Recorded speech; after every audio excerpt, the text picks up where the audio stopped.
En aquella fría noche de noviembre de 1844, el juez más respetado de Virginia hizo un descubrimiento que conduciría a 3 muertes y sacaría a la luz un secreto capaz de destruir todo lo que había construido. Elizabeth, la esposa del juez William Augustus Harrowf, empujó en silencio la puerta del establo, esperando sorprender a su marido en una reunión de negocios con uno de sus asociados políticos. En cambio, lo que presenció a la tenue luz de una vela le heló la sangre. Su marido estaba encima de Marcus, su esclavo de 23 años. Los ojos de Marcus miraban fijamente al techo. Las lágrimas le corrían por la cara, los labios inmóviles, silenciosos, como si ni siquiera estuviera allí. Y el juez gemía al oído de Marcus: «Te amo». Pero Elizabeth no se enfureció con su marido. Su rabia se dirigió hacia alguien completamente distinto. Unas semanas después, 2 cuerpos serían hallados en aquel establo y nadie conocería jamás toda la verdad del secreto más oscuro de Virginia. Ahora, permíteme llevarte de vuelta a aquella noche de noviembre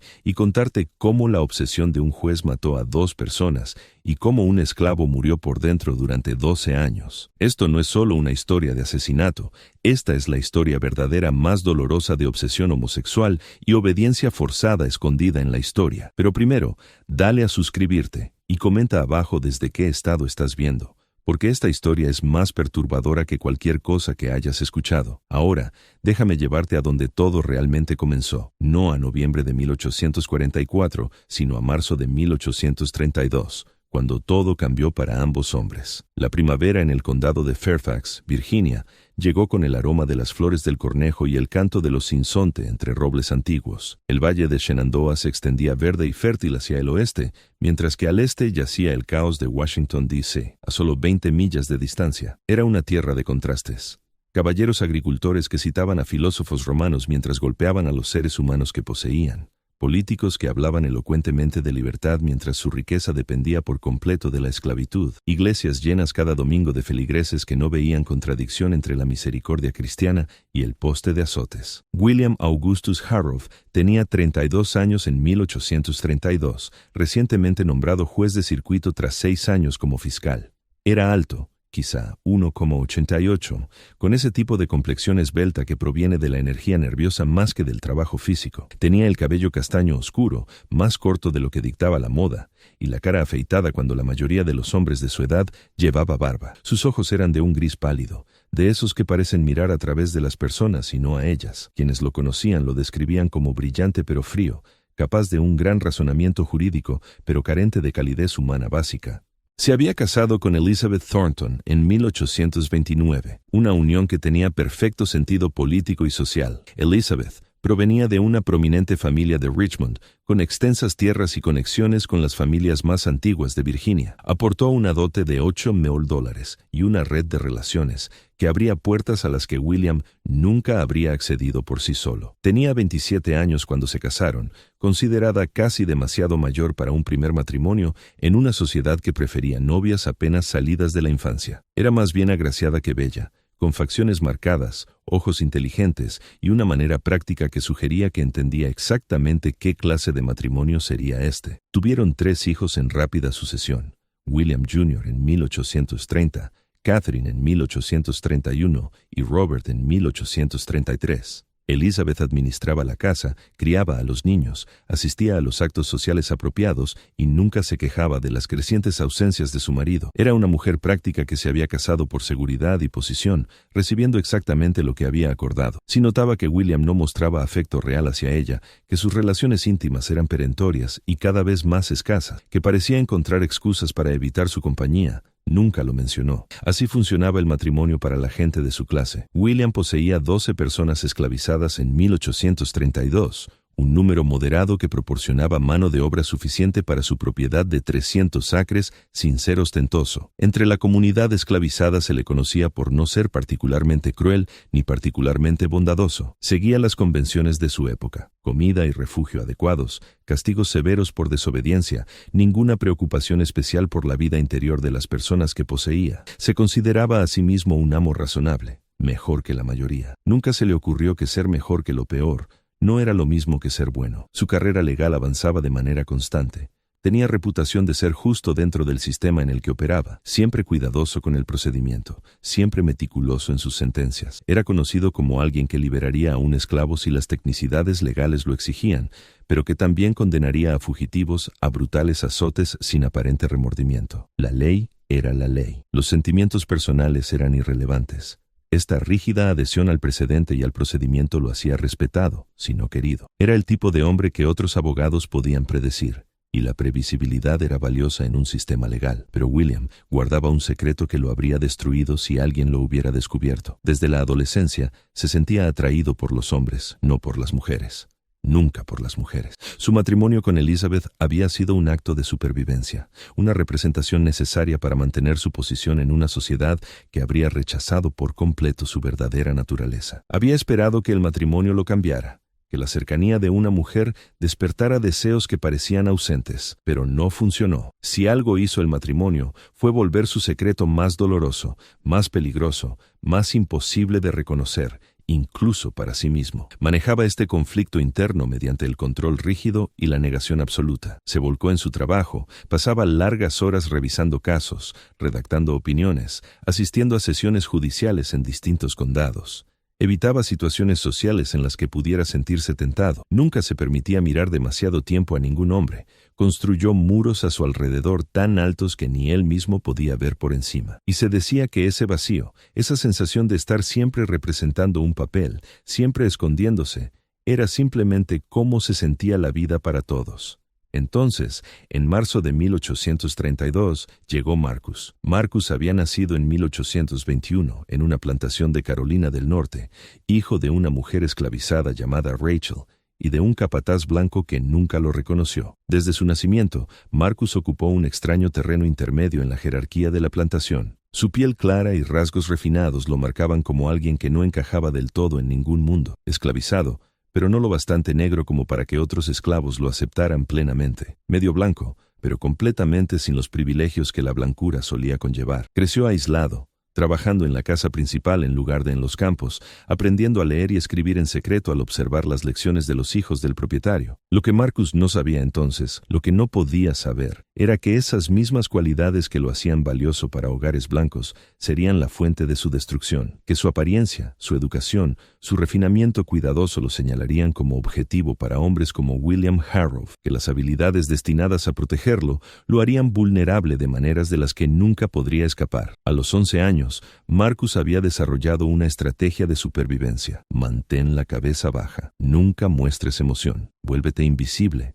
Aprendió a convertir su rostro en una máscara en blanco, a suprimir cualquier reacción que pudiera atraer atención, a existir como una sombra que se mueve por los espacios sin dejar huella. Esta capacidad de desaparecer permaneciendo presente le sería útil, también lo destruiría. Cuando Marcus tenía 10, su madre Rachel murió de fiebre. No tenía otra familia, ni conexiones, ni protección. A los 11, fue vendido para pagar las deudas de juego del propietario. Entre los 11 y los 20, Marcus fue vendido 6 veces más. Cada vez, el patrón era similar. Lo compraban para trabajos domésticos.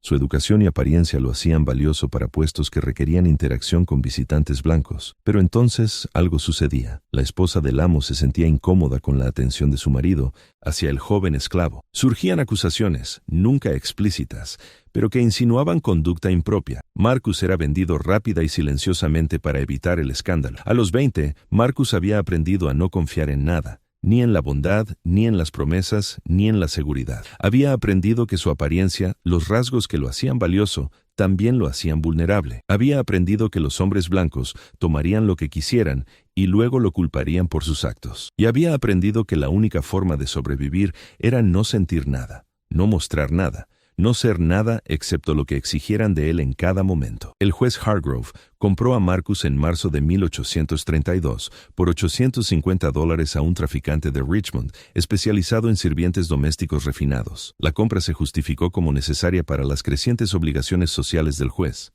Elizabeth necesitaba más ayuda para administrar la casa. La creciente prominencia del juez requería a alguien que pudiera servir en cenas formales, interactuar adecuadamente con visitantes importantes y mantener la clase de presencia sutil que se esperaba de los buenos esclavos domésticos. Marcus tenía 11 años cuando llegó a la finca Harrow. Sus primeros meses fueron anodinos. Cumplía sus tareas de forma eficiente y callada, aprendió las rutinas de la casa y evitó llamar la atención. Elizabeth lo encontraba satisfactorio, aunque extrañamente carente de emoción. Los otros esclavos lo consideraban extraño, demasiado callado, demasiado cuidadoso, de alguna manera no del todo parte de su comunidad. El juez apenas reparaba en él. Era simplemente otra pieza de propiedad, otra herramienta que usar cuando fuera necesario. Fue en septiembre de 1832, 4 meses después de la llegada de Marcus, cuando todo cambió. El juez Hargrove había regresado tarde de una sesión en Alexandria. Llegando después de que la casa se hubiera ido a la cama, fue al establo a revisar su caballo, preocupado porque el animal pudiera estar desarrollando una cojera. Marcus estaba allí, durmiendo en el altillo, donde alojaban a varios de los hombres esclavizados. La linterna del juez lo despertó, y Marcus bajó a ayudar, suponiendo que algo andaba mal y requería atención inmediata. En la tenue luz de aquel establo, con Marcus aún medio dormido, sus defensas bajas, William vio algo que atravesó todos sus muros cuidadosamente construidos. La camisa de Marcus estaba parcialmente desabotonada, el cabello revuelto por el sueño, sus rasgos suaves de una manera en que nunca lo estaban durante el día. Por primera vez en su vida, William sintió deseo. No la atracción abstracta y teórica que había pasado años negando y reprimiendo, sino un querer real, específico, innegable. Se quedó allí, paralizado, aterrorizado por lo que sentía. Marcus, percibiendo que algo iba mal pero sin poder identificar qué, preguntó si el juez necesitaba ayuda. William logró decir que no, que todo estaba bien, y huyó de vuelta a la casa. Pasó el resto de la noche en vela, con el corazón desbocado, la mente acelerada, desmoronándose todo lo que había construido para protegerse. Aquí es donde la obsesión realmente comenzó, no con una acción, sino con un único momento de reconocimiento. William había pasado 32 años negando su naturaleza, construyendo una vida en torno a la represión y el control. Ahora de pronto tenía una salida, y no cualquier salida, sino una que legalmente era completamente suya. Alguien que no podía negarse, alguien que no podía contárselo a nadie, cuya voluntad carecía de relevancia legal. Debe enfatizarse el horror moral de esto. William no era un buen hombre corrompido por la tentación. Era un hombre que veía la falta de poder de otro ser humano como permiso. Vio el estatus legal de Marcus como propiedad esclavizada, como una oportunidad, no como una injusticia. El sistema que le permitía poseer a otra persona ahora le proporcionaba acceso a alguien que no podía decir no. Durante 3 meses, William no hizo nada excepto observar a Marcus. Encontraba excusas para ir al establo de noche. Observaba a Marcus trabajando en la casa. Creaba tareas que requerían que Marcus trabajara tarde a solas. Tenía cuidado de no tocarlo nunca, de no hablar nunca de forma inapropiada, de no hacer nada que pudiera alertar a su esposa o a los otros esclavos. Pero Marcus lo sabía. Por supuesto que Marcus lo sabía. Ya había vivido este patrón. La mirada, la atención, la conclusión inevitable. Pero lo que Marcus no comprendía era que la obsesión de William era diferente de lo que había experimentado con amos anteriores. Aquellos hombres habían sido oportunistas, tomaban lo que querían rápidamente y seguían adelante. William estaba construyendo algo en su mente, una narrativa, una justificación, una historia de amor que le permitiría cometer actos monstruosos creyéndose romántico y no criminal. Este fundamento psicológico haría a William mucho más peligroso que cualquier depredador casual que Marcus hubiera encontrado antes. La respuesta de Marcus fue volverse aún más cuidadoso, aún más invisible. Evitaba quedarse a solas con el juez siempre que podía. Trabajaba más rápido, intentando ser tan útil que quizá pudiera protegerse por su valor. Dejó de dormir bien, siempre alerta a pasos acercándose al altillo del establo por la noche. Empezó a experimentar lo que ahora reconoceríamos como síntomas de ansiedad severa, dificultad para respirar, taquicardia, una sensación constante de fatalidad inminente. Pero nada de esto lo mostraba externamente. Su rostro permanecía vacío. Su trabajo, perfecto. Su invisibilidad se volvió aún más completa. Lo que nadie en la casa Harrow entendía era que presenciaban la construcción lenta de una tragedia que tardaría 12 años en desplegarse por completo. Que ese momento de mirar, de esperar, de edificar la obsesión era el cimiento de todo lo que seguiría. Las muertes, las mentiras, la destrucción sistemática de almas humanas. Todo comenzó aquí, en estos 3 meses de silencio antes del primer ataque. El 18 de diciembre de 1832, el juez William finalmente actuó sobre su obsesión. Ordenó a Marcus que lo encontrara en el establo después de medianoche, alegando un asunto urgente que requería atención inmediata. Marcus sabía exactamente lo que eso significaba. Tenía 2 opciones: negarse y afrontar un castigo seguro, probablemente ser vendido a un lugar mucho peor, o cumplir y esperar sobrevivir. No había tercera opción. Nunca había una tercera opción para gente como Marcus. El establo en aquella noche de diciembre estaba amargamente frío. La escarcha cubría las vigas de madera, y el aliento de los caballos formaba nubes en el aire helado. Una sola vela proporcionaba luz mínima, proyectando largas sombras que parecían moverse con intención malévola. El olor a heno, a caballo y a cuero llenaba el espacio, sensaciones que desde entonces asociaría con el trauma en la mente de Marcus. Afuera, el invierno virginiano había vuelto el mundo silencioso e inmóvil. Nadie oiría nada de lo que ocurriera allí. Nadie acudiría a ayudar. Marcus estaba total y completamente solo con un hombre que tenía poder absoluto sobre su cuerpo y su vida. Lo que ocurrió en aquel establo fue violación. No hay otra palabra. No importa que William se convenciera de que era otra cosa. No importa que susurrara palabras cariñosas. No importa que el cuerpo de Marcus respondiera de maneras que William interpretó como consentimiento. Cuando una persona tiene poder absoluto sobre otra, cuando negarse significa castigo o muerte, no existe tal cosa como consentimiento.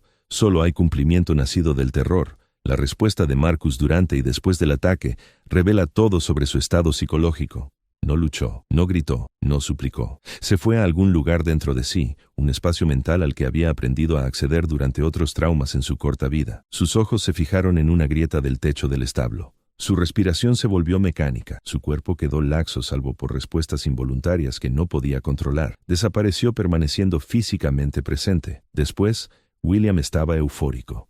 Por primera vez en su vida, sentía que había actuado conforme a sus verdaderos deseos. En su lógica retorcida, por fin había sido honesto consigo mismo. Miró a Marcus y no vio a una víctima, sino a una pareja. El hecho de que Marcus no hubiera luchado, ni gritado, ni intentado detenerlo, William lo interpretó como evidencia de que Marcus también lo deseaba. Le dijo a Marcus que lo amaba. Le prometió un trato especial, dijo que estarían juntos, y Marcus no dijo nada, solo asintió.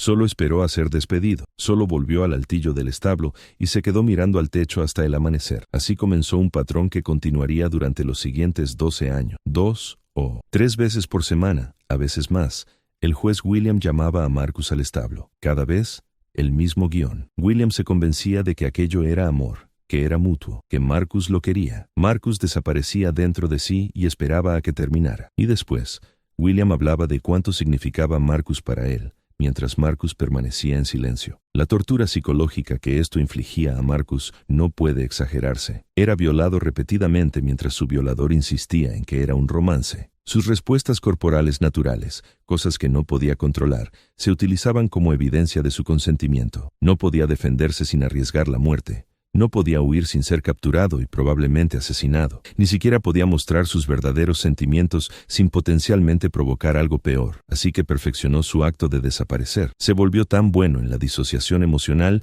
que a veces ni él mismo podía sentir nada. Pero había una persona que mantenía a Marcus conectado con la humanidad, su hermano menor, Daniel. Daniel había nacido en 1829, 8 años después que Marcus, de la misma madre pero de un padre blanco distinto. Cuando Marcus fue vendido de Carolina del Norte, Daniel se quedó en aquella plantación. Los hermanos no tuvieron contacto durante años. Marcus asumió que nunca volvería a ver a Daniel. Pero en 1836, por una serie de circunstancias, Daniel también fue vendido, terminando en una plantación a solo 10 millas de la finca Harrow. A través de la red informal que las personas esclavizadas mantenían pese a todos los esfuerzos por impedir la comunicación entre plantaciones, Marcus supo que su hermano estaba cerca. Comenzaron a intercambiar mensajes mediante intermediarios de confianza, comunicaciones cuidadosamente codificadas que no pudieran rastrearse hasta ninguno de los dos si se descubrían. Para Marcus, saber que Daniel estaba vivo y relativamente a salvo se convirtió en su única fuente de esperanza. Cada vez que el juez William lo agredía,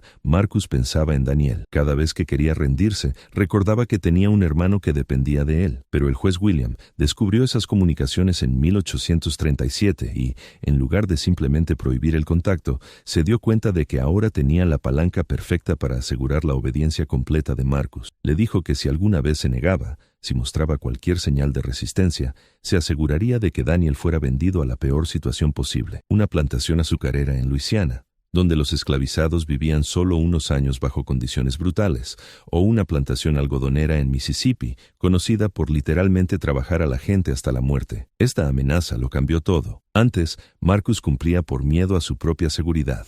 Ahora, cumplía para proteger a Daniel. William había encontrado lo único que le importaba a Marcus y lo había convertido en arma, y William estaba complacido. consigo mismo por ello. En su lógica enferma, esto era prueba de cuánto comprendía a Marcus, de cuán profundamente lo conocía. Le estaba proporcionando a Marcus motivación para aceptar su relación. Se decía que era amable por no limitarse a tomar lo que quería por la fuerza. Le daba a Marcus una razón para participar de buena gana. La gimnasia mental que hacía William para evitar enfrentar lo que realmente estaba haciendo es asombrosa. Nunca usó palabras como violación, ataque o coerción. Hablaba de su amor, de su vínculo especial, de su conexión secreta. Escribía poesía sobre Marcus en diarios privados que historiadores encontrarían después y lucharían por contextualizar. Se convenció de que, porque Marcus había dejado de mostrar miedo, porque su rostro permanecía inexpresivo durante sus encuentros, porque ya no intentaba evitar quedarse a solas con él, eso significaba que Marcus había aceptado la relación e incluso había empezado a desearla. En realidad, Marcus no había aceptado nada, simplemente había aprendido a disociarse a la perfección. Su mente abandonaba su cuerpo durante las agresiones, contaba vigas del techo o recitaba oraciones que su madre le había enseñado, o componía cartas a Daniel en su cabeza. Su cuerpo respondía con reacciones biológicas que no podía controlar, que William interpretaba como deseo, pero Marcus no sentía nada, o mejor dicho, lo sentía todo con tanta intensidad que su único mecanismo de supervivencia era no sentir nada en absoluto. Pasaron los años. William se volvió más prominente. Su carrera jurídica floreció. Era conocido por sus ideas progresistas en ciertos temas, incluyendo pronunciarse contra los peores excesos de la esclavitud. Nunca vio la hipocresía. Podía condenar a capataces brutales mientras era él mismo un violador. Podía abogar por un mejor trato a los esclavizados mientras destruía sistemáticamente la humanidad de Marcus. Podía presentarse como una autoridad moral mientras cometía actos que violaban todos los principios que decía defender. Elizabeth sabía que algo iba mal en su matrimonio, pero no podía identificar qué. William no mostró ningún interés en la intimidad con ella después de 1833. Estaba siempre distraído, siempre distante, pero también era lo bastante atento como para mantener las apariencias. Elogiaba su administración del hogar, proveía bien a sus hijos, nunca la avergonzaba en público. Tenía amigas cuyos maridos eran mucho peores, borrachos, jugadores, hombres con relaciones abiertas con mujeres esclavizadas y niños mulatos inconfundiblemente suyos. Al menos, William era discreto respecto a lo que estuviera haciendo. Los otros esclavos de la finca Harrow notaron la extraña atención del juez hacia Marcus, pero tuvieron cuidado de no hablar de ello abiertamente. Ese conocimiento era peligroso. La única vez que un hombre esclavizado llamado Joshua hizo un comentario insinuando que había notado las visitas nocturnas del juez al establo, Joshua fue vendido en una semana. El mensaje estaba claro. Nadie hablaba de esto. Nadie lo admitía. No existía. Marcus creció. El niño de 11 años que había llegado en 1832 tenía ahora 23 en 1864. Físicamente se había convertido en un joven fuerte, aunque su rostro retenía esa peculiar ausencia emocional que perturbaba a todos los que lo conocían. Otros esclavizados intentaban hacerse sus amigos, pero él seguía aislado. Comía solo,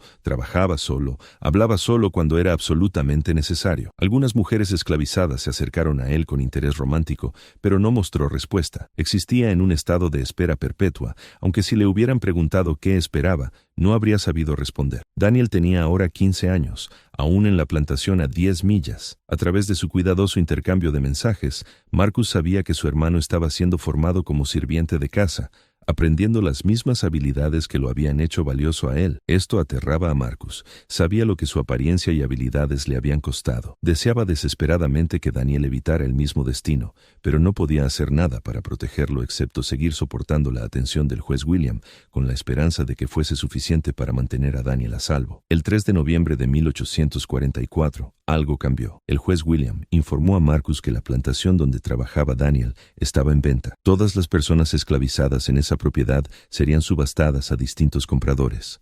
Daniel, ahora de 15 y formado para trabajo doméstico, probablemente sería vendido por separado de los trabajadores del campo a alguien dispuesto a pagar un precio premium por sirvientes domésticos cualificados. El juez William le dijo a Marcus que podía arreglar la compra de Daniel, manteniendo a los hermanos juntos, pero solo si Marcus mostraba más entusiasmo en sus encuentros. Esta era la escalada que Marcus siempre había temido. Ya no bastaba con simplemente soportar. Ahora William quería que Marcus interpretara un deseo que no sentía, que participara activamente en su propia violación. William quería que Marcus lo mirara durante sus encuentros, que lo tocara voluntariamente, que pronunciara palabras de afecto. William se había convencido de que el silencio de Marcus significaba timidez y no trauma. Creía que Marcus solo necesitaba estímulo para expresar los sentimientos que William estaba seguro de que Marcus había desarrollado en 12 años. Marcus pasó 3 días intentando decidir qué hacer. Podía seguir negándose a mostrar emoción, pero eso podría significar que venderían a Daniel y nunca volverían a tener contacto. Podía intentar darle a William lo que quería, actuando un afecto que no sentía, pero Marcus no estaba seguro de ser capaz de semejante engaño. Su mecanismo de supervivencia había sido volverse en blanco, no sentir nada. No sabía cómo fingir sentir algo, ni siquiera para proteger a Daniel. El 6 de noviembre, Marcus intentó desempeñar el papel que William quería. Miró al juez durante el encuentro. Intentó tocar a William voluntariamente. Intentó decir palabras de afecto, pero su voz salió plana, su toque mecánico, sus ojos muertos, a pesar de estar dirigidos al juez. William, frustrado por aquella interpretación, se enfureció por primera vez en años. Acusó a Marcus de burlarse de él, de retener deliberadamente el afecto. Exigió saber por qué Marcus no podía simplemente aceptar lo que tenían juntos. Y por primera y única vez en 12 años, Marcus intentó decir la verdad. Con una voz apenas por encima de un susurro, sin mirar a William sino a la pared del establo, Marcus dijo: «No quiero esto, nunca lo he querido. Cada vez que me tocas quiero morir». El silencio que siguió a esta confesión fue absoluto. William miró a Marcus como si lo viera por primera vez. Por un momento, algo parecido a la comprensión brilló en sus ojos. Luego, murió. Porque aceptar lo que Marcus acababa de decir significaría aceptar que durante 12 años William había sido un violador, que cada encuentro había sido una agresión, que todo su autoengaño sobre el amor y la conexión había sido una mentira, que era un monstruo. William no podía aceptar eso, así que se convenció de que Marcus mentía, que Marcus tenía miedo de sus sentimientos, confundido por la complejidad de su relación, que Marcus había sido tan dañado por sus experiencias con dueños anteriores que no podía reconocer el afecto genuino. William le dijo esto a Marcus, hablando con suavidad, como si explicara algo simple a un niño. La confesión de Marcus de sus verdaderos sentimientos se reinterpretó como evidencia de un trauma que le impedía aceptar el amor. Marcus comprendió en ese momento que no había escapatoria. William nunca lo dejaría ir, nunca reconocería lo que estaba haciendo, nunca vería a Marcus como algo distinto a un objeto para su obsesión. Y Marcus, que había sobrevivido 12 años mediante la entumecida emocional, por fin sintió algo. No ira, no odio, solo cansancio, un agotamiento óseo, destructor del alma. 2 días después, el 8 de noviembre de 1844, William informó a Marcus de que había conseguido arreglar la compra de Daniel. Su hermano llegaría en el plazo de 1 semana. Marcus debía estar agradecido, dijo William. Había hecho un esfuerzo y un gasto considerables para mantener a los hermanos juntos, y ahora Marcus tendría familia cerca, lo que debería hacerlo más feliz, más dispuesto a apreciar lo que tenía. Marcus no dijo nada. ¿Qué podía decir? Daniel venía aquí, a este lugar donde estaba William, y Marcus sabía con una certeza nauseabunda lo que acabaría ocurriendo. William se interesaría por Daniel. Daniel tenía 15, casi 16, la misma edad que tenía Marcus cuando la atención de William se hizo imposible de ignorar. Y Daniel se parecía a Marcus a esa edad. Daniel sería vulnerable en los mismos sentidos. El 10 de noviembre, mientras Marcus preparaba el establo para la llegada de su hermano, Elizabeth Harrow comenzó su vigilancia. Por fin, había decidido investigar el extraño comportamiento de su marido. Llevaba semanas notándolo inventar excusas para ir al establo a horas extrañas. Había visto cómo observaba a Marcus con una intensidad que parecía incorrecta, aunque no podía articular por qué. Lo había oído pronunciar el nombre de Marcus en sueños. Elizabeth no era ingenua. Había crecido en una familia esclavista. Sabía que muchos hombres blancos usaban sexualmente a mujeres esclavizadas, algo que la mayoría consideraba lamentable pero inevitable. Pero algo en el comportamiento de William hacia Marcus parecía distinto, más intenso, más enfocado. Pero no, era imposible. Su marido era un juez respetado, el padre de sus hijos. Tales cosas simplemente no ocurrían con hombres respetables. Pero Elizabeth también era práctica e inteligente. Si algo inapropiado estaba ocurriendo, necesitaba saberlo. No porque le importara el bienestar de Marcus, apenas pensaba en los esclavizados como plenamente humanos, sino porque si William se involucraba en un comportamiento que pudiera causar escándalo, le afectaba a ella y a sus hijos. su posición, su reputación, su futuro. Así que comenzó a mirar desde la ventana de su dormitorio con vista al patio del establo, desde detrás de postigos entreabiertos. Cuando Marcus trabajaba en la casa, prestaba atención a los patrones, a las rutinas vespertinas del juez, a las veces que decía tener asuntos en el establo. La primera noche de verdadera vigilancia fue el 11 de noviembre. Elizabeth se posicionó en la ventana a las 10 p.m., envuelta en un chal oscuro para no ser visible. A las 11:03 p.m., vio a su esposo salir por la puerta trasera con una linterna. Caminó hacia el establo, con la determinación de alguien con un asunto importante, pero no había emergencia, ningún caballo enfermo, ningún asunto que requiriera atención a medianoche. Elizabeth observó el parpadeo de la vela en la ventana del establo durante 47 minutos. Contó. Durante ese tiempo, vio sombras moverse contra las paredes. 2 figuras, una más alta que la otra. A veces, las sombras se fusionaban. A veces, se separaban. No podía ver con claridad qué ocurría, pero la posición sugería algo incorrecto. Cuando William por fin salió, su ropa estaba desarreglada. El cabello, revuelto. Se quedó de pie fuera de la puerta del establo varios minutos, como recomponiéndose antes de volver a la casa. Elizabeth fingió dormir cuando él entró en el dormitorio. Yació en la oscuridad, la mente enloquecida, tratando de entender lo que había presenciado. La noche siguiente observó de nuevo el mismo patrón. William saliendo alrededor de las 11 p.m. La luz de la vela, las sombras, el tiempo prolongado en el establo y algo más. Cuando William volvió a la casa, Elizabeth detectó en su ropa un tenue olor a sudor y a algo más, algo íntimo que le revolvió el estómago. La tercera noche, el 13 de noviembre, Elizabeth decidió que necesitaba ver con sus propios ojos exactamente qué ocurría. La sospecha no bastaba. Necesitaba certeza. Tenía que saber qué hacía su marido en ese establo noche tras noche. Se preparó con cuidado, ropa oscura que no hiciera ruido, zapatos suaves que no crujieran sobre la grava y un valor nacido de la necesidad desesperada de entender. El 13 de noviembre fue la noche en que Elizabeth decidió ver por sí misma exactamente qué estaba pasando. William había ido al establo alrededor de las 11 p.m., alegando revisar a uno de los caballos que parecía indispuesto. Elizabeth sabía que todos los caballos estaban perfectamente sanos. Esperó 15 minutos y lo siguió. La puerta del establo estaba entreabierta. Una vela titilaba dentro. Elizabeth se acercó en silencio, con el corazón desbocado. Esperaba encontrar a William con una de las mujeres esclavizadas. Esto sería decepcionante, pero manejable. Ocurría en muchas casas. Hablaría con él en privado, se aseguraría de mantenerlo discreto y la vida continuaría. Lo que vio en cambio destruyó toda su comprensión de su marido, de su matrimonio, del mundo que creía conocer. William estaba encima de Marcus. Ambos estaban parcialmente desnudos. William se movía, respiraba con pesadez, pronunciaba palabras que Elizabeth no podía oír con claridad, pero cuyo significado era obvio. Y Marcus yacía completamente inmóvil, sus ojos fijos en el techo del establo. Lágrimas corrían por su rostro desde las comisuras de los ojos, deslizándose hacia su cabello, pero su cara no mostraba otra emoción. Sus labios no se movían. No hacía sonido. Era como si su cuerpo estuviera presente, pero Marcus se encontrara en otro lugar completamente. Elizabeth se quedó petrificada, incapaz de procesar lo que veía. Su marido, con un hombre, con un esclavo, realizando actos criminales que, de descubrirse, destruirían todo, su familia, su reputación, la carrera de William, todo. Pero incluso en su conmoción, la mente de Elizabeth trabajaba.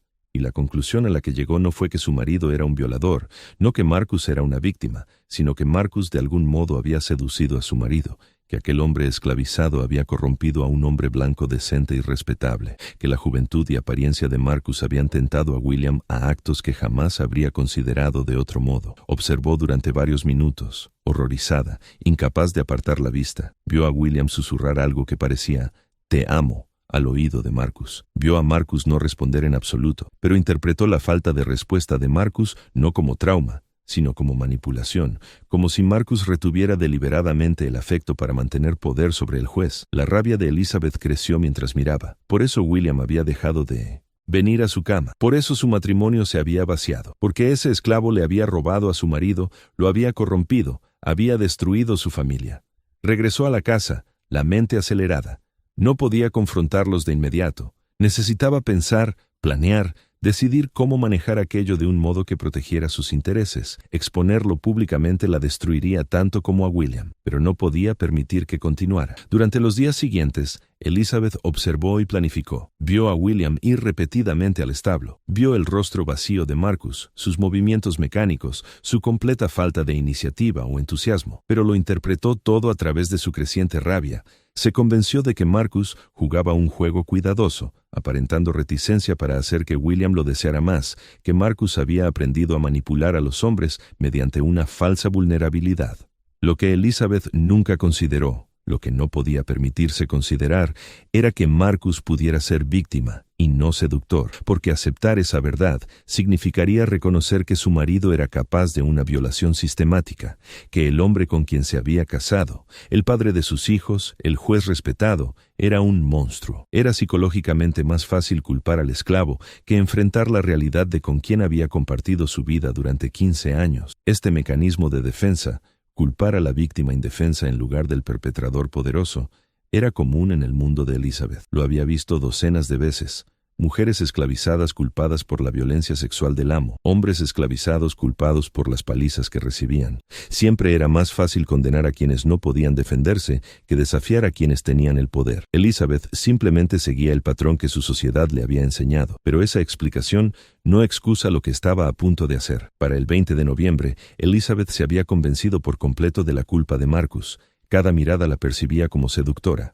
Cada momento del silencio vacío de Marcus como manipulación. Lo observó una mañana mientras servía el desayuno, moviéndose mecánicamente a través de sus obligaciones, con esa característica ausencia emocional, y vio no trauma, sino cálculo. Lo vio estremecerse cuando la mano de William le rozaba el hombro al pasar, y vio no miedo, sino actuación. La capacidad humana de autoengaño cuando la alternativa es demasiado dolorosa es notable. Elizabeth podría haber visto la verdad, la evidencia estaba allí. Los ojos muertos de Marcus, su tensión perpetua, su completa ausencia de cualquier comportamiento que pudiera ser realmente seductor. Pero ver la verdad habría requerido actuar contra su marido, destruir su familia, admitir que todo sobre lo que había construido su vida era una mentira. Así que eligió creer la versión de la realidad que le permitía preservar su mundo, y esa elección conduciría a 2 muertes y a la condenación de una mujer. El 16 de noviembre Daniel llegó. Fue llevado a la finca Harrow en un carro junto con suministros de Alexandria. Marcus vio a su hermano por primera vez en 8 años. Daniel era alto para 15, delgado, con rasgos inconfundiblemente similares a los de Marcus. Si acaso, Daniel era más llamativo que Marcus a esa edad, más expresivo, menos dañado, todavía capaz de mostrar emoción, sorpresa y alegría. Cuando Daniel vio a Marcus, el rostro se le iluminó de una felicidad genuina. Corrió hacia él, lo abrazó, rió y lloró a la vez. La respuesta de Marcus fue contenida, pero para él fue dramática. Realmente sonrió, realmente devolvió el abrazo. Por unos segundos hubo verdadero calor en su expresión. Elizabeth, mirando desde la casa, vio esto, y vio algo más. Vio al juez William observar a Daniel con el mismo enfoque intenso que antes había dirigido solo a Marcus. Lo que ninguno de ellos entendía en ese momento era que la llegada de Daniel acababa de iniciar una cuenta atrás. 3 años. Eso era lo que le quedaba a Daniel antes de que la obsesión de William se desplazara hacia él. 3 años antes de que la historia intentara repetirse. 3 años antes de que Daniel tuviera que elegir entre la sumisión y la huida. Pero por ahora, en este momento de reunión, los hermanos no tenían idea de lo que se avecinaba. Simplemente se abrazaron e intentaron recordar lo que se sentía tener familia. Las implicaciones eran claras, y en la lógica enferma de Elizabeth, esto lo confirmaba todo. Marcus había corrompido a su marido, y ahora Daniel haría lo mismo. Estos hermanos eran una amenaza para su familia, para su matrimonio, para todo lo que había construido. Debían ser eliminados. Pero si simplemente los vendía, William encontraría a otros. No. Necesitaba eliminar el problema de una manera que sacudiera a su marido de vuelta a la decencia, que le hiciera ver el peligro de su perversión. Durante la siguiente semana, Elizabeth continuó su vigilancia. Observó cómo la atención de William se desplazaba de Marcus a Daniel, aunque William todavía no había actuado sobre su interés por el hermano menor. Vio a Marcus comenzar a enseñar a Daniel sus tareas, siempre con cuidado de mantenerlo alejado de situaciones en las que quedara a solas con el juez. Y vio cómo la alegría inicial de Daniel por reunirse con su hermano se desvanecía lentamente al comenzar a percibir la tensión en la casa, las extrañas dinámicas que no podía entender pero temía instintivamente. La mañana del 23 de noviembre, Elizabeth vio al juez William acercarse a Daniel en el patio del establo. Le puso la mano en el hombro, un gesto que parecería inocente a cualquiera, pero que Elizabeth ahora reconocía como el inicio de una conducta de acoso y preparación. Daniel parecía incómodo, pero no se apartó. No podías apartarte cuando un amo blanco te tocaba. Esa noche, Elizabeth tomó su decisión. Confrontaría directamente a Pomosedinona.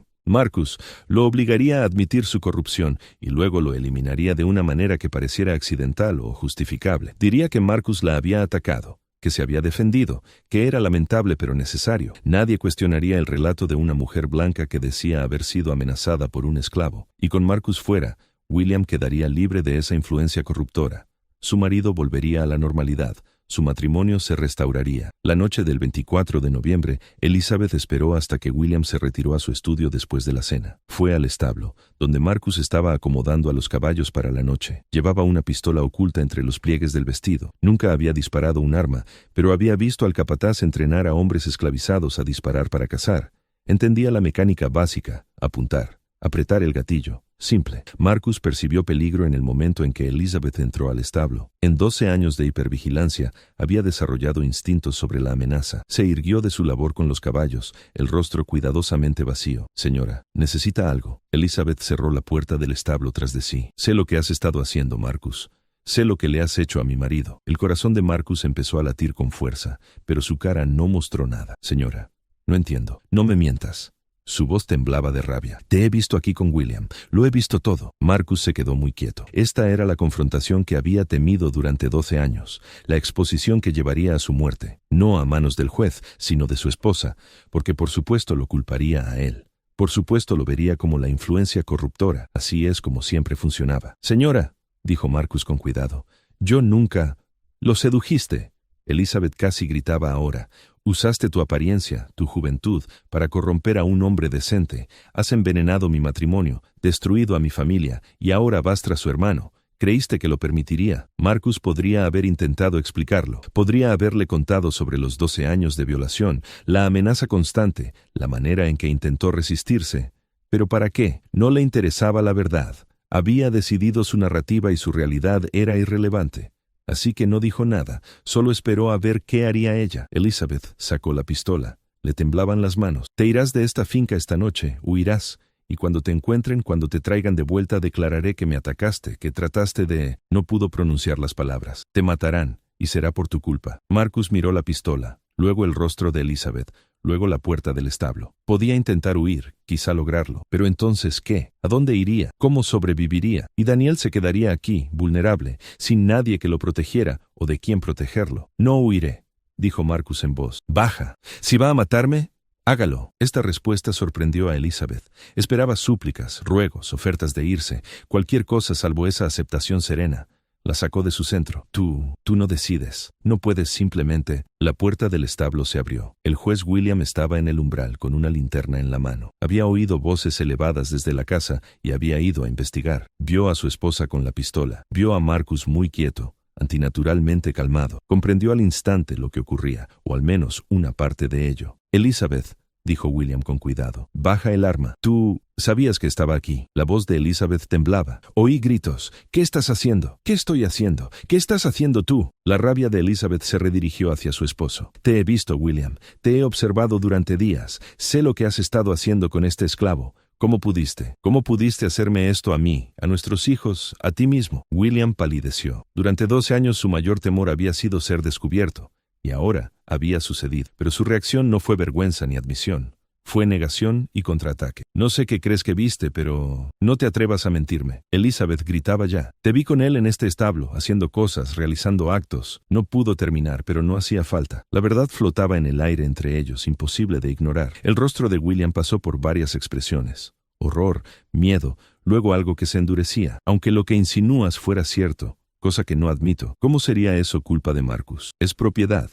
No tiene elección en nada. Si alguien tiene responsabilidad, sería yo». Esta fue la vez que William más cerca estuvo de reconocer lo que le hacía a Marcus. No una admisión de violación, no reconocimiento de la dinámica de poder, pero al menos un reconocimiento de que Marcus no tenía agencia en sus encuentros. Pero Elizabeth, en su rabia y celos, oyó esto como que William defendía a Marcus, eligiendo al esclavo por encima de ella. «Lo estás defendiendo después de lo que ha hecho a nuestro matrimonio. Él no ha hecho nada».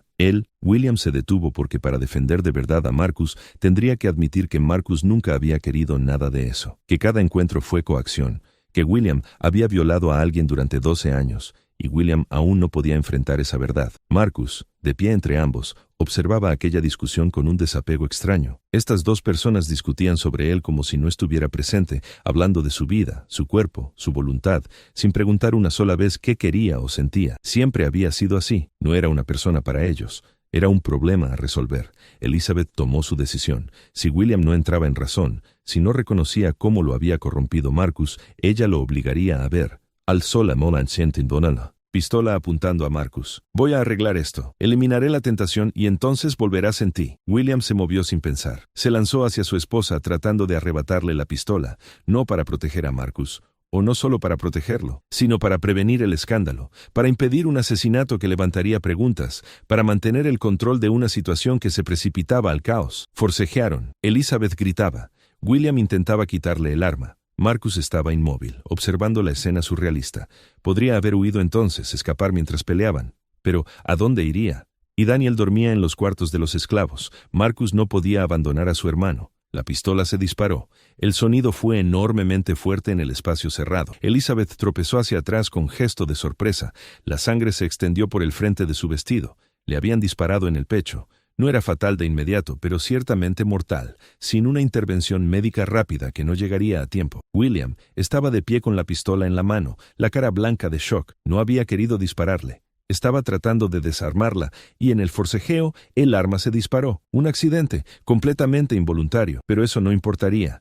Había matado a su esposa. Elizabeth se desplomó. Respiraba con estertores. Miró a su marido con ojos de traición e incomprensión. Intentó hablar, pero la sangre le llenó la boca. Moriría en minutos. Marcus la vio morir. No sintió nada. Aquella mujer estaba preparada para matarlo para proteger su matrimonio. Lo había culpado por los actos de su marido. Lo había visto como corruptor y no como víctima. No podía llorarla. William se paró sobre el cuerpo de su esposa, la pistola aún en la mano. Su brillante mente legal corría por escenarios, pruebas, coartadas. ¿Qué podría decir? ¿Cómo explicarlo? ¿Quién le creería? Luego miró a Marcus, y en ese momento, la mente dañada de William creó una narrativa que le permitiría escapar tanto de la culpa como de las consecuencias. Tú hiciste esto, dijo lentamente William. Atacaste a Elizabeth, intentaste agredirla.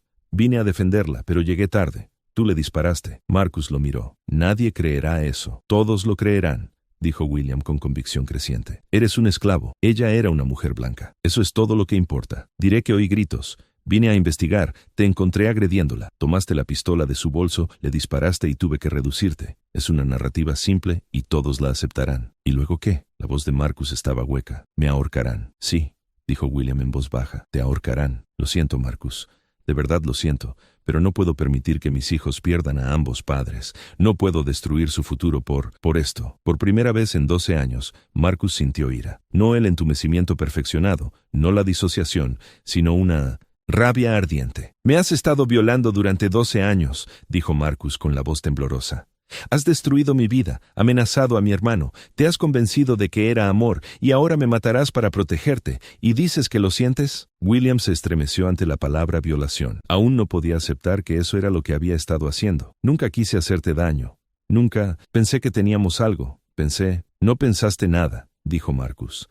No sentiste nada excepto lo que tú querías. Mis sentimientos nunca te importaron. Mi cuerpo era algo que podías usar. Y ahora mi vida es algo que puedes quitar. William lloraba ya, las lágrimas corriéndole por la cara. No quiero hacer esto. Por favor, entiende. No quiero hacerlo. Entonces no lo hagas, dijo Marcus. Déjame ir. Deja ir a Daniel. Desapareceremos.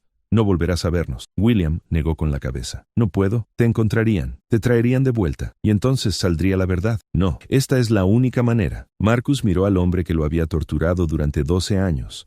Al hombre que estaba a punto de matarlo, y comprendió que nunca había habido posibilidad de supervivencia. Desde el momento en que William lo miró por primera vez con deseo, el destino de Marcus estaba sellado. Entonces hazlo rápido, dijo Marcus. Estaba demasiado cansado para luchar, demasiado. Y prométeme que Daniel estará a salvo, que nunca lo tocarás, que lo venderás a alguien bueno. Por favor, eso es todo lo que pido. William asintió, llorando más fuerte. Lo prometo, lo juro. Daniel estará a salvo. Me aseguraré. Era mentira. Ambos sabían que era mentira. En 3 años, Daniel tendría exactamente la edad adecuada, y la obsesión de William encontraría un nuevo objetivo. Pero Marcus necesitaba creerlo. Necesitaba morir pensando que su hermano podría estar a salvo. Pero antes de que William pudiera alzar la pistola, algo más oscuro se apoderó de él. Sus ojos pasaron del cuerpo de Elizabeth, aún tibio en el suelo del establo, la sangre formando un charco, a Marcus. Y en ese momento se reveló toda la profundidad de la depravación de William. Una última vez, susurró con la voz temblorosa, antes de que me dejes para siempre, una última vez para poder recordarte. Los ojos de Marcus se abrieron de horror al entender lo que William quería decir. No, dijo Marcus, con la voz quebrándose por primera vez.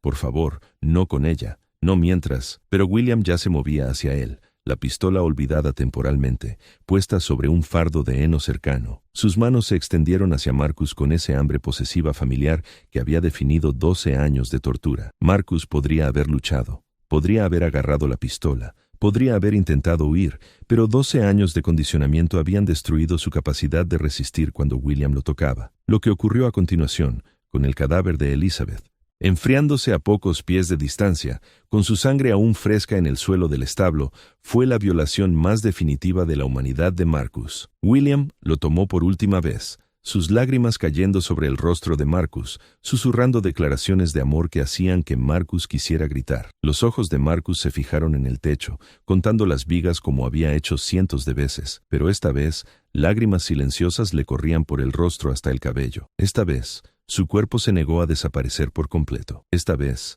sintió cada momento de su degradación final. Cuando William por fin terminó, se puso de pie y recuperó la pistola. Tenía el rostro enrojecido, la respiración agitada y, increíblemente, miró a Marcus con algo parecido a la satisfacción, como si ese acto final hubiera probado su amor, como si violar a Marcus junto al cuerpo de su esposa muerta fuera un gesto romántico y no la expresión definitiva de su monstruosa obsesión. Ahora, dijo William, con la voz más firme, ahora puedo dejarte ir, ahora tengo algo con lo que recordarte. Marcus yacía allí, roto de maneras que iban más allá de lo físico. El hombre que había pasado 12 años perfeccionando la insensibilidad emocional estaba ahora completamente destrozado. No podía ni hablar ni moverse, solo mirar el techo y esperar la bala que acabaría con aquella pesadilla. William alzó la pistola.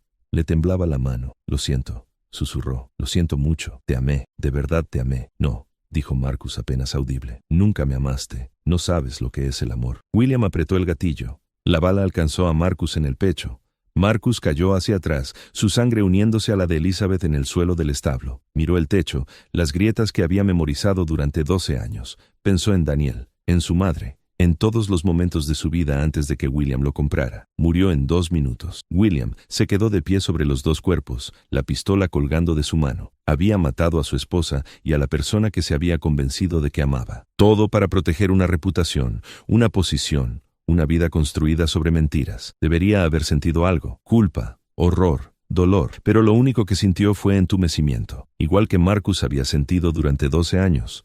La casa despertó por los gritos de William. Contó su historia cuidadosamente construida. Marcus había atacado a Elizabeth, le disparó. William había peleado con Marcus y lo mató en defensa propia. Interrogaron a los otros esclavos y confirmaron que William había estado en la casa antes, que solo Marcus estaba en el establo. Nadie cuestionó la narrativa. ¿Por qué lo harían? Encajaba perfectamente con sus suposiciones sobre esclavos peligrosos y mujeres blancas vulnerables. Elizabeth fue enterrada con todos los honores. William interpretó convincentemente el papel de viudo afligido. Marcus fue enterrado en una tumba sin nombre. En el cementerio de los esclavos, nadie lo lloró en público. Tal era la justicia en la Virginia de 1844. Pero la historia no termina ahí, porque Daniel sobrevivió. Y Daniel conocía a su hermano. Sabía que Marcus jamás atacaría a nadie, jamás sería violento. Daniel sospechó la verdad, pero nunca pudo probarla. Y cuando el juez William empezó a mirar a Daniel con la misma intensidad enfocada que había dirigido a Marcus, Daniel entendió por completo lo que había pasado. Pero Daniel no podía huir de inmediato. William lo observaba de cerca, sospechando que Daniel pudiera saber demasiado. Durante 3 años, Daniel soportó la creciente atención de William. El juez era más cauteloso ahora, más cuidadoso. No actuó de inmediato. Pero Daniel vio empezar el patrón. Las mismas excusas para reunirse a solas, la misma mirada intensa, el mismo comportamiento de preparación. Para 1847, Daniel tenía 18 años. Se había convertido en un joven llamativo que se parecía aún más a Marcus que a los 15, y la obsesión de William, que había permanecido latente por miedo y cautela, empezó a reavivarse con terrible inevitabilidad. Comenzó poco a poco. William pidiéndole a Daniel que le sirviera la cena en privado en el estudio. William solicitando su presencia durante sesiones nocturnas de trabajo. La mano de William deteniéndose demasiado tiempo en el hombro de Daniel al darle instrucciones. Daniel reconocía cada señal de advertencia. Había escuchado lo suficiente de Marcus en su breve reunión como para entender exactamente qué significaban esos gestos. La tarde del 28 de febrero de 1847, casi 3 años después de la muerte de Marcus, William llamó a Daniel al establo, el mismo donde habían muerto Marcus y Elizabeth. Daniel sabía lo que significaba esa citación. Sabía que si iba, su destino quedaría sellado, como el de Marcus. «Daniel», dijo William cuando estuvieron solos, con voz suave y cuidadosa, «me recuerdas tanto a tu hermano. ¿Sabes cuánto significó para mí? ¿Cuánto me importaba?» Daniel miró al juez con ojos sin ilusiones. «Mi hermano murió odiándote», dijo Daniel en voz baja. «Sea lo que sea que creas que hubo entre ustedes, él odió cada momento, y sé que lo mataste. Sé que mataste a tu esposa, y sé por qué». El rostro de William palideció. «No entiendes. Marcus y yo teníamos algo especial, algo que eres demasiado joven para comprender, pero lo entenderás. Con el tiempo tú...» «Nunca lo entenderé», interrumpió Daniel con la voz firme a pesar del terror. «Porque lo que le hiciste a mi hermano no fue amor, fue tortura, y preferiré morir antes que dejar que me hagas lo mismo». La expresión de William se oscureció. «No tienes elección, Daniel. Eres mi propiedad, igual que lo fue Marcus, y si me rechazas, puedo hacer tu vida insoportable. Puedo venderte a un lugar tan terrible que rogarás por volver». «Oh», su voz volvió a suavizarse, «puedes aceptar lo que te ofrezco. Afecto, protección, una vida mejor que la mayoría en tu posición podría soñar. ¿Es eso realmente tan terrible?». Esta era la misma lógica retorcida que William había usado con Marcus, la misma creencia de que, porque tenía poder absoluto, sus deseos eran de alguna manera razonables, que la esclavitud más la coerción sexual podían sumar una relación y no una violación repetida. Daniel tomó su decisión en ese momento. «Prefiero morir huyendo que vivir como quieres que viva», dijo, y antes de que William pudiera reaccionar, Daniel se dio la vuelta y huyó del establo. Corrió en la oscuridad, el corazón desbocado, sabiendo que, si lo atrapaban, el castigo sería severo. Pero Daniel llevaba 3 años preparándose para ese momento. Había hecho contactos a través de la red informal de personas esclavizadas. Sabía qué rutas tomar, qué casas lo acogerían, qué ríos seguir hacia el norte. William no lo persiguió inmediatamente. Estaba demasiado sorprendido por el rechazo de Daniel, demasiado convencido de que Daniel se daría cuenta de su error y volvería. Cuando William entendió que Daniel realmente había escapado, que había elegido los peligros de la huida antes que la sumisión a sus deseos, ya era tarde. Daniel había desaparecido en la red de personas que ayudaban a los esclavizados a escapar hacia la libertad. El 3 de marzo de 1845, Daniel huyó. Llegó al norte, más allá de Virginia, fuera del alcance de los cazadores de esclavos. Pasó su vida trabajando en el ferrocarril subterráneo, ayudando a otros a escapar. Y contó la historia de Marcus a quien quisiera escucharla. La mayoría no le creyó. Era demasiado horrible, impensable. El juez William volvió a su carrera legal. Su reputación quedó algo dañada por la tragedia de la muerte de su esposa, pero también era visto como una víctima. Nunca volvió a casarse. Nunca compró a otro esclavo varón joven. Si fue por culpa o por simple prudencia, nadie lo sabe. Se sabe que, en sus papeles privados hallados tras su muerte en 1863, había docenas de poemas sobre Marcus, poemas de amor, de angustia por la pérdida y el arrepentimiento. Poemas que sugerían que William realmente creyó que Marcus lo había amado, que su relación había sido real, que la muerte de Marcus había sido una terrible tragedia que destruyó su única oportunidad de felicidad. Murió sin entender que había sido un monstruo, sin aceptar que lo que él llamó amor había sido violación, sin reconocer que Marcus nunca lo quiso, nunca lo amó, y murió odiándolo. William se llevó sus delirios a la tumba, convencido hasta el final de que lo ocurrido en aquel establo había sido pasión mutua y no abuso sistemático. Pero Marcus sabía la verdad. En esos segundos finales antes de morir, mirando las vigas del techo que había memorizado, Marcus sabía exactamente lo que le habían hecho. Y aunque el registro histórico se confundiera después, aunque generaciones futuras pudieran leer la poesía de William y preguntarse si quizá hubo alguna complejidad en su relación, Marcus lo sabía. Durante 12 años fue violado por alguien que lo llamó amor, y luego fue asesinado por esa misma persona para proteger una mentira. Esta historia nos muestra las manifestaciones más oscuras del poder, la obsesión y el autoengaño. cómo los seres humanos pueden racionalizar los actos más monstruosos si su autoimagen depende de ello, cómo las víctimas son culpadas por su propia victimización, cómo los vulnerables son sacrificados para proteger a los poderosos, y cómo a veces la verdad sobrevive a pesar de todos los esfuerzos por enterrarla, llevada adelante por quienes se niegan a olvidar. Si este oscuro relato verídico te ha perturbado, si la historia de Marcus te ha hecho pensar en los innumerables otros que sufrieron y murieron sin que se contaran sus historias, tómate un momento para suscribirte y compartir este video, activa la campana para no perderte ninguna historia y comenta abajo tus pensamientos. ¿Crees que el juez William realmente pensaba que amaba a Marcus o sabía lo que hacía y simplemente se negó a admitirlo? Estas preguntas importan porque variaciones de esta dinámica existen todavía hoy, allí donde el desequilibrio de poder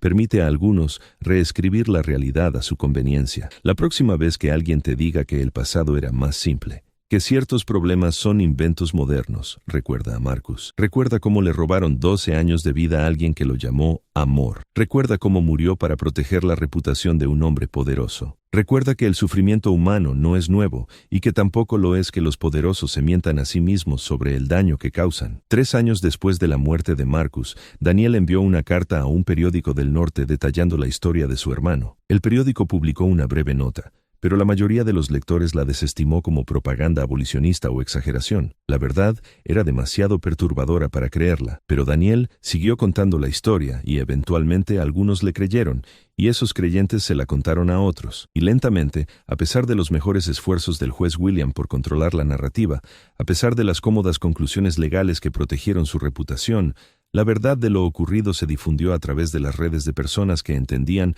lo que la esclavitud realmente significaba, lo que costaba, a quién destruía. La tumba de Marcus permanece sin marcar en algún lugar de lo que fue la finca Harrow. Daniel murió en 1891, tras dedicar su vida a luchar contra el sistema que mató a su hermano. Nunca olvidó a Marcus, nunca dejó de contar su historia, nunca aceptó la versión oficial que pintó a Marcus como un criminal violento en lugar de una víctima. Este es su legado. Un doloroso recordatorio de que el poder corrompe no solo por los actos que permite, sino por las mentiras que permite contar a los poderosos. Que la obsesión disfrazada de amor sigue siendo obsesión. Que llamar a la violación con un nombre más amable no cambia lo que es. Y que los muertos merecen algo mejor que ver su sufrimiento reescrito por quienes lo causaron. Recuerda a Marcus, recuerda los 12 años que soportó. Recuerda que murió protegiendo a su hermano del mismo destino. Recuerda que, incluso en sistemas diseñados para deshumanizar, las personas conservan su humanidad, su dignidad, su verdad, incluso si esa verdad tarda un siglo en ser plenamente escuchada. ¿Qué piensas? ¿Debemos recordar estas historias aunque nos perturben? ¿O es mejor dejar el pasado enterrado? Deja tus pensamientos en los comentarios. Y si quieres más misterios históricos reales que destapan la oscuridad escondida tras fachadas respetables, suscríbete. Estas historias deben contarse. Estas voces deben oírse, incluso las que fueron silenciadas hace mucho.